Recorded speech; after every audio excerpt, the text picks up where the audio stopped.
देखिए अम्मा जी, आपकी नई नवेली बहू तो एकदम बांस की लकड़ी जैसी है। शारदा की बड़ी बहू ने आज ही ब्याह कर आई अपनी देवरानी पर अपनी कड़वाहट का पहला तीर कसा।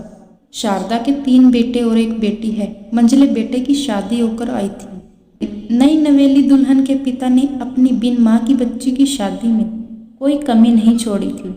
फिर भी शारदा के मन में अपनी मंझली बहू के लिए एक अजीब सी नफरत थी और इस नफरत को बढ़ाने में शारदा की बड़ी बहू ने कोई कमी नहीं छोड़ी। पिता की छत्र छाया में बड़े ही लाड प्यार से पली सबसे छोटी बिटिया ने ससुराल की जटिलताओं में अपने आप को पूरी तरह ढाल लिया था। फिर उसका सिर्फ नाम ही कुसुम नहीं था, बल्कि रंग रूप और व्यवहार से वह वास्तविकता में एक कुसुम अर्थात पुष्प के समान थी।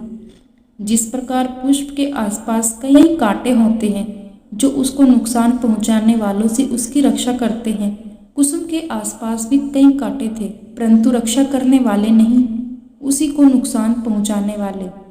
अरे राम, आते ही नुकसान करवा दिया, शारदा ने नफरत भरी निगाहों से देखते हुए मंजली बहू से कहा, क्योंकि उसने अपने हाथ से एक अंगूठी गुमा दी थी। घर में मेहमानों की भीड़ जमा थी। सब कुसुम को अंगूठी गुमा देने पर कुछ न कुछ बोल रहे थे। ऐसा लग रहा था मानो नई बहू का स्वागत गीतों से ना होकर तानों से हो रहा हो।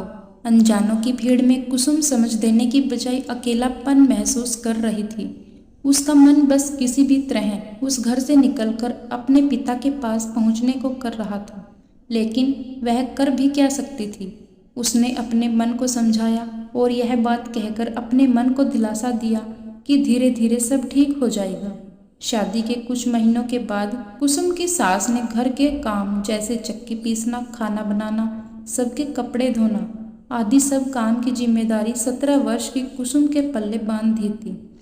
सास और जेठानी घर का कोई काम नहीं करती, बल्कि कुसुम के किए गए काम में कमियां निकालती और उसके मायके वालों को भला बुरा कहती।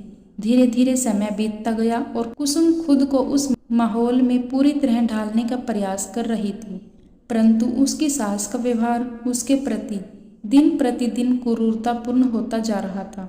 सास और जेठानी रोज कुसुम को किसी न किसी बात पर झगड़ते और उसे चैन से खाना भी नहीं खाने देते।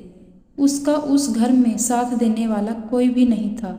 उसके पति ने भी सास बहू की छोटी छोटी लड़ाइयों में स्वयं का हस्तक्षेप करना उचित नहीं समझा।